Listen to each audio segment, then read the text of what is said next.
Hello बच्चों, कैसे हो आप सभी। आप सभी अच्छे से पढ़ाई कर रहे होंगे।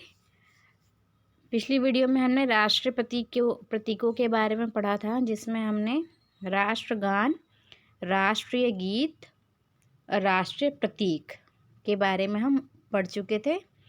आज की वीडियो में हम इससे आगे पढ़ते हैं। अभी हम देखते हैं राष्ट्रीय ध्वज के बारे में। हमारा राष्ट्रीय ध्वज आप सभी को पता है 3 रंग का होता है। सबसे पहले केसरिया रंग, सफ़ेद रंग और नीचे हरा रंग होता है। और ये आयताकार होता है। आयताकार मतलब रेक्टेंगल की शेप में होता है, ठीक है। और इनका ये होती है लंबाई और ये है चौड़ाई। तो कितनी कितनी होनी चाहिए, इनका अनुपात होता है 2:3। और आगे दिया हुआ है ये रंग किस किस चीज़ के बारे में बताते हैं। केसरिया रंग शक्ति, साहस को दर्शाता है। सफ़ेद रंग है शांति का प्रतीक। हरा रंग उर्वरता और विकास को दर्शाता है। चक्र सत्य को दर्शाता है। और हमारे चक्र में कितनी तीलियां होती हैं? 24 तीलियां, ठीक है। आगे पढ़ते हैं। पिंगली वेंकैया द्वारा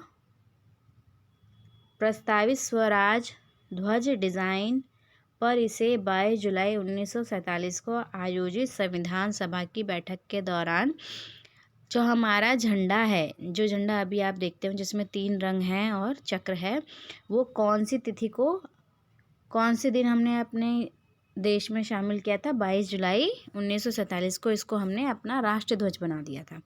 और किसने ये डिज़ाइन किसने बनाया था? पिंगली वेंकैया ने, ठीक है। आगे पढ़ते हैं हम। 15 जनवरी 2022 को जैसलमेर में सेना दिवस के अवसर पर भारतीय सेना ने दुनिया के सबसे बड़े तिरंगे का अनावरण का मतलब इनॉग्रेशन या फिर उद्घाटन करना, ठीक है। तो दुनिया का सबसे बड़ा तिरंगा झंडा कौन सी दिन इसका अनावरण किया गया था? 15 जनवरी 2022 को। आगे पढ़ते हैं राष्ट्रीय पशु के बारे में। तो राष्ट्रीय पशु कौन सा है हमारा? सही कहा आपने, टाइगर। तो एक्चुअल में इसका साइंटिफिक नाम क्या है?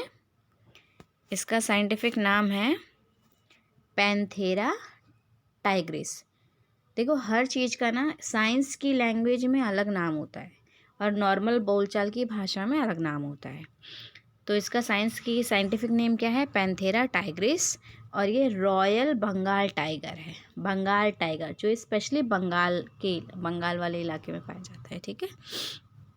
1972 में भारतीय वन्य जीव बोर्ड की बैठक में ही इसे राष्ट्रीय पशु चुना गया था। और अप्रैल 1973 में इसे अपना लिया गया था कि हमारा राष्ट्रीय पशु कौन सा होगा? बंगाल टाइगर। और इसको क्यों चुना गया था? क्योंकि इसकी व्यापक उपस्थिति के कारण इसे एशियाई शेर के स्थान पर चुना गया था। व्यापक मतलब जो ज़्यादा हर जगह मिल सके, ठीक है। तो भारत में जो बंगाल टाइगर था वो हर जगह मिलता था, ज़्यादातर जंगलों में पाया जाता था। भारत भर में बाघ 2023 में दुनिया में बाघ कितने थे? लगभग 75%। दुनिया के जितने भी बाघ हैं ना, उसमें 75% बाघ इंडिया में ही थे। भारत में वर्तमान में 54 बाघ अभ्यारण्य हैं। बाघ अभ्यारण्य से मतलब आप ये समझ सकते हो कि जो प्रोजेक्ट टाइगर के द्वारा शासित है। बाघ अभ्यारण्य से आप ये समझ सकते हो कि एक ऐसा जंगल जो बाघों के लिए ही हम लोगों ने बनाया हुआ है, जिसमें बाघ आराम से रह सकते हैं, ना वहाँ पर उनको मारा जाएगा और किसी तरह का उन पर अत्याचार नहीं किया जाएगा, ज़बरदस्ती उनको पकड़ा नहीं जाएगा, उनका नेचुरल घर, इस तरीके से। आगे पढ़ते हैं हम राष्ट्रीय पक्षी के बारे में। राष्ट्रीय पक्षी सबको पता है कौन है? मोर है। मोर एक रंगीन पक्षी है जिसमें जो नर का मतलब जो आदमी वाला, यानी जो मोर होता है वो बड़ा होता है और मोरनी छोटी होती है। इनकी गर्दन होती है नीले रंग की, एक शानदार लंबी पूँछ होती है। पूँछ, आप लोगों ने भी मोर पंख देखा होगा। रंगीन आँखों के धब्बों के साथ लंबी ऊपरी पूँछ वाले गुप्त पंखों से बना हुआ है। ये आपने देखा होगा, इसके पंखों पे कितने सुंदर सुंदर गोल गोल गोल गोल निशान होते हैं और इतना सुंदर चमकीला पंख होता है।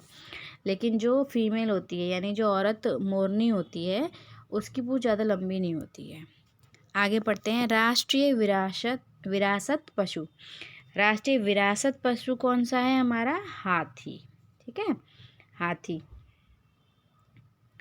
और हाथी 22 अक्टूबर 2010 को इसे भारत का राष्ट्रीय विरासत का मतलब जो बहुत पुराने समय से परंपरा के साथ या फिर बहुत पहले टाइम से जो चली आ रही चीज़ हो। तो हाथी ऐसा जानवर है जो बहुत सालों पहले से, कई हज़ारों सालों पहले से इंडिया में है और अब भी जीवित है। ठीक है, और यहाँ देखो, हाथी हैं वो एशिया यानी हमारे यहाँ एशिया कॉन्टिनेंट के ही मूल निवासी हैं और लगभग पूरी दुनिया में लगभग 3/4 जो हाथी हैं वो इंडिया में ही पाए जाते हैं। आगे पढ़ते हैं हम। राष्ट्रीय पुष्प कौन सा है? कमल। और ये कैसे, कहाँ खिलता है? दलदल वाले इलाकों में, यानी यहाँ देखो लिखा हुआ है ना, बाढ़ के मैदानों में, यानी जहाँ कीचड़ वगैरह होती है वहाँ खिलता है। बहुत ही पवित्र फूल है और ये बहुत सारी भारतीय कलाओं में और पौराणिक कथाएं, मतलब जो पुराने ज़माने से जो भगवान की या फिर जानवरों की जो कहानियाँ चलती आ रही हैं उसमें कमल का जिक्र होता रहता है और ये बहुत शुभ प्रतीक माना जाता है कमल को। आगे देखते हैं। राष्ट्रीय वृक्ष। तो राष्ट्रीय वृक्ष कौन सा है? बरगद। और यह अंजीर परिवार से संबंधित है। अंजीर क्या होता है? अंजीर एक फल होता है। तो जो वृक्ष है ये बरगद का पेड़, वो उसी पेड़ का कह सकते हैं कि उसी परिवार से संबंधित रखता है। मतलब ये पेड़ लगभग एक जैसे दिखने में होंगे, उनका फल एक थोड़ा थोड़ा सा अंतर होता है, लेकिन ये एक ही जाति के फल। ऐसा कहा जाता है कि बरगद का पेड़ एकता का प्रतीक है, जो पेड़ की संरचना और गहरी जड़ों से पता चलता है। आपने भी बरगद का पेड़ देखा होगा। यह हवाई जड़ें पैदा करता है। हवाई जड़ें का मतलब है कि इसकी जड़ देखो नीचे ज़मीन के नीचे भी होती है और वैसे भी इसकी जड़ जो शाखाएं होती हैं उससे भी लटकती हैं। और इस वृक्ष को अमर माना जाता है। क्यों अमर मानते हैं? क्योंकि ये बहुत सालों तक जीवित रहता है यह पेड़, और इसका ये भी बहुत सारी पुरानी कहानियों में इसको हम देखने को मिल जाता है ये। आगे देखते हैं हम। राष्ट्रीय फल। राष्ट्रीय फल क्या है? आम।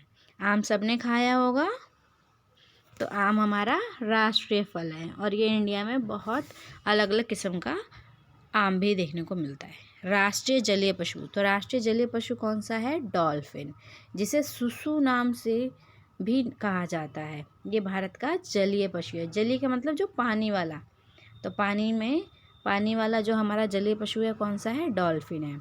ये कहाँ मिलती है? ये कौन सी नदियों में? गंगा और ब्रह्मपुत्र नदी में। इसके संरक्षण, इसके लिए हमने कौन सा राष्ट्रीय, इसको हमने बचाने के लिए ही 2010 में इसे जलीय जीव घोषित कर दिया है। ठीक है। राष्ट्रीय नदी कौन सी है हमारी? राष्ट्रीय नदी है हमारी गंगा नदी। गंगा नदी को एक पवित्र नदी भी कहा जाता है। और राष्ट्रीय मुद्रा का निशान तो आप सबको पता है, र, और ऊपर ऐसे लाइन खींची हुई है। इन सब की पिक्चर आपको याद होनी चाहिए और इन सब के बारे में कुछ कुछ चीज़ें आपको ज़रूर याद होनी चाहिए। तो आज की वीडियो में बस इतना ही। मिलते हैं अगले वीडियो में। तब तक आप इस वीडियो को अच्छे से देखिए और पढ़ते रहिए। धन्यवाद।